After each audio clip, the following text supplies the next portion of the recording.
এত টাকা দিয়ে কি হবে, এত সম্পদ দিয়ে কি হবে, এত ব্যস্ততা দিয়ে কি হবে তোমার? স্টপ, থামুন, অনেক হয়েছে। আম্মা থামুন, take a rest, take a breath, think about death, think that you have to go back to your Lord. একটু বসেন না, একটু ভাবেন যে আমাকে চলে যেতে হবে, চলে যেতে হবে। এই কোলাহল, এই ব্যস্ততা, এগুলো থাকবে, থাকবো না আমি। সাইয়েদনা ওমর ফারুক বলেছেন, মুতু ক্বাবলা আন তামুতু, মরার আগে একবার মরো।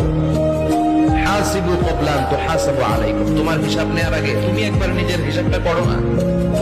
কাগজ বের করে একটু লিখো না কি কি ভালো কাজ করছিলা, যেগুলো দিয়ে নাজাতের ওসিলা হতে পারে। 1 2 3, আর কি কি আকাম কুদাম করছো দেখো না, লিখে দেখো তোমার অবস্থাটা কি।